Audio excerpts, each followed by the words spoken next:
నమస్తే ఫ్రెండ్స్, నేను మీ Ravikrishna, advocate and activist. నేను 28వ తారీఖు ఈ సిద్దిపేట జిల్లా అక్బర్ పేట్ భూంపల్లి మండల్ చౌదరిపల్లి విలేజ్లో సర్వే నెంబర్ 297లో ఉన్న 176 ఎకరాల అసైన్డ్ భూమి గురించి నేను డీటెయిల్డ్ రిప్రజెంటేషన్ అధికారులందరికీ, స్టేక్ హోల్డర్స్ అందరికీ పంపించడం జరిగింది. దాంట్లో ఏసీబీ కానీ, విజిలెన్స్ కానీ, తర్వాత సిబిఐ హెడ్ క్వార్టర్స్ కానీ, enforcement directorate, state ACB, CMO, సంబంధిత అధికారులందరికీ, జాయింట్ కలెక్టర్స్కి అందరికీ పంపించడం జరిగింది. సో దాని ప్రకారం కొన్ని మీడియా సంస్థలు కూడా నా రిప్రజెంటేషన్ గురించి ప్రస్తావించడం జరిగింది. అయితే విషయం ఏంటంటే, ఈ 176 ఎకరాలు కూడా 1970-80 మధ్యలో ల్యాండ్లెస్ పూర్ కేటగిరీలో నిరుపేదలకు గవర్నమెంట్ అసైన్ చేయడం జరిగింది ఈ భూమి అంతా. అయితే ఈ రఘునందన్ రావు ఎంపీ, ఈయన 2 నాలుకల మనిషి.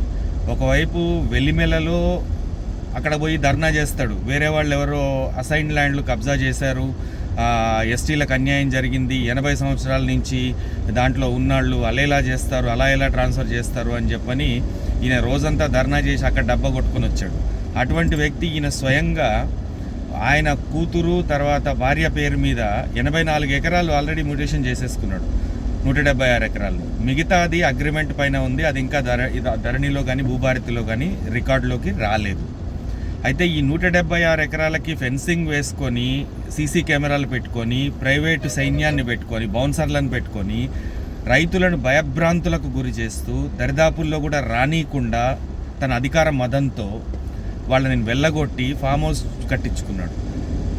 సరే, ఇప్పుడు కేసీఆర్ గారికి ఫామ్ హౌస్ ఉంది, కానీ ఆయన కష్టపడ్డ సొమ్ముతో ఆయన డబ్బులు ఇచ్చి కొనుక్కున్నాడు. ఈయనలాగా కబ్జాలు చేయలేదు. ఈయన పక్క వాళ్ళకి చెప్పడానికి నీతులు ఉన్నాయనే సామెత ఈయన విషయంలో కరెక్ట్గా వర్తిస్తుంది. ఇప్పుడు ఈయన మరి ఒక సీనియర్ న్యాయవాది, advocate plus ex-MLA plus MP. ఈయన ఏమనుకుంటున్నాడంటే, ఎంపీ ల్యాండ్స్ అనే ఒక స్కీమ్ ఉంది కదా, సో ఎంపీ ల్యాండ్స్ అంటే ప్రభుత్వ భూములన్నీ ఎంపీలు దొబ్బుకోవచ్చు అని ఏమన్నా అజంప్షన్లో ఉన్నాడేమో అని నాకు అనుమానంగా ఉంది.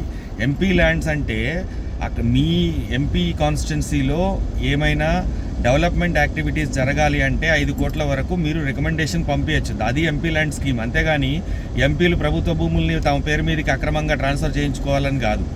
అసలు దీంట్లో ఈ సంబంధిత అధికారులు ఎవరైతే ఈ గవర్నమెంట్ ల్యాండ్ని, అసైన్డ్ ల్యాండ్ని ప్రివెన్షన్ ఆఫ్ ట్రాన్స్ఫర్ యాక్ట్ కింద అది ఉన్నా కూడా తుంగలో తొక్కి డీనోటిఫై చేసి పట్టా ల్యాండ్గా చేశారో, సంబంధిత అధికారులందరినీ కూడా ప్రభుత్వం తక్షణం స్పందించి జైలుకు పంపించాలి. అదే prevention of transfer act section 3 and 4 చాలా క్లారిటీగా చెబుతోంది. ఎట్టి పరిస్థితుల్లో అసైన్ చేయబడ్డ ఏదైతే జీఓఎంఎస్ నెంబర్ 1406 ఆఫ్ 1958 తర్వాత ఇచ్చిన భూములు ఏవి కూడా ఎట్టి పరిస్థితుల్లో థర్డ్ పార్టీకి అమ్మడానికి వీలు లేదు, కొనడానికి వీలు లేదు, మార్టిగేజ్ చేయడానికి వీలు లేదు, లీజుకి ఇవ్వడానికి కూడా వీలు లేదు. అలా చేసినట్టయితే కలెక్టర్ కానీ లేదా minimum capacity mandal revenue officer, tahsildar, MRO కానీ ఆ ల్యాండ్స్ని రెజ్యూమ్ చేసి మళ్ళీ ల్యాండ్లెస్ పూర్కి ఇవ్వాలి. లేదా ఎవరి దగ్గర నుంచి అయితే ఎవరైతే అమ్ముకున్నారో వాళ్ళ కండిషన్ అదే విధంగా ఉంటే ఎంక్వైరీ చేసి వాళ్ళకి మళ్ళీ రీఅసైన్ చేయాలి. కానీ అది జరగకుండా పాస్బుక్లు ఇష్యూ చేయడం ఏంటో నాకు అర్థం కావట్లేదు. మరి తహసీల్దార్లు, కలెక్టర్లు వీళ్ళందరూ చదువుకొని వచ్చేది దేనికి? వీళ్ళకి జీతాలు ఇచ్చేది దేనికి? ప్రభుత్వ ఆస్తుల్ని కాపాడడానికి. ఈ రెవెన్యూ యంత్రాంగం ఉన్నది దేనికి? మనకి ప్రభుత్వ ఆస్తుల్ని, ప్రజల ఆస్తుల్ని కాపాడడానికి. కానీ వీళ్ళు చేస్తున్నది ఏంది? అధికారంలో ఎవడుంటే వాడికి ఒత్తాసు పలుకుతూ ప్రభుత్వ భూములను అప్పనంగా బడాబాబులకు కట్టబెడుతున్నారు. ఇది ఎంతవరకు న్యాయం? సిద్దిపేట కలెక్టర్ గారికి నేను ట్విట్టర్ ద్వారా, ఈమెయిల్ ద్వారా, రిజిస్టర్ పోస్ట్ ద్వారా అన్ని మాధ్యమాల, అన్ని ప్లాట్ఫామ్స్ నుంచి నేను వాళ్ళ దృష్టికి తీసుకురావడం జరిగింది. జాయింట్ కలెక్టర్స్ ఇద్దరికీ కూడా నా రిప్రజెంటేషన్ డైరెక్ట్గా వాళ్ళ అఫీషియల్ వాట్సాప్ నెంబర్కి పంపించడం జరిగింది. మరి ఇంతవరకు ఎటువంటి స్పందన లేదు అంటే ఏమర్థం చేసుకోవాలి? ఎన్ని డబ్బులు తిన్నారు సార్, ఎంత ముట్టాయి సార్ అని నేను అడగాల్సి వస్తుంది. మరి ముట్టినందుకే మీరు సైలెంట్గా ఉన్నారా? మీరు ఐఏఎస్లు చదువుకొని వచ్చేది ఇందుకేనా?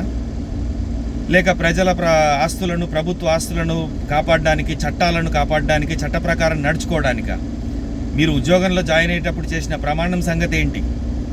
ఇప్పుడు prevention of transfer act amend చేయకుండా ఏ భూమి అయినా సరే 1958 జూన్ 4th రోజు ఇష్యూ అయిన జిఓఎంఎస్ నెంబర్ 1406 ఆఫ్ 1958 ఉందో ఆ తర్వాత అసైన్ అయిన ఏ ల్యాండ్లెస్ పూర్ కేటగిరీలో ఇచ్చిన ఏ భూములైనా కూడా అమ్మడానికి కొనడానికి వీలు లేదు. ఇది చట్టం చెబుతోంది. అది పనిషబుల్ క్రిమినల్ అఫెన్స్. ఈ రీసెంట్గా honourable justice C V Bhaskar Reddy garu కూడా ఇదే విషయాన్ని చెప్పి సంబంధిత అధికారులందరినీ కూడా క్రిమినల్లీ లయబుల్ చేయాలి అని చెప్పి చాలా స్పష్టంగా ఒక రిట్ పిటిషన్లో చెప్పడం జరిగింది. మరి ప్రభుత్వం నుంచి ఎందుకు స్పందన లేదు? రఘునందన్ రావుకి, కాంగ్రెస్ అధిష్టానానికి, రాష్ట్ర అధిష్టానానికి ఏమైనా సత్సంబంధాల వల్ల చర్యలు తీసుకోవడానికి వెనకాడుతున్నారా? అలా లేని పక్షంలో తక్షణం చర్యలు తీసుకొని ఆ భూములన్నీ స్వాధీనం చేసుకొని రైతులకు అప్పగించాలి. రైతులకు ఆ భూములు అప్పగించేంత వరకు నా పోరాటం ఎట్టి పరిస్థితుల్లో కూడా ఆపే సమస్యనే లేదు. Thank you.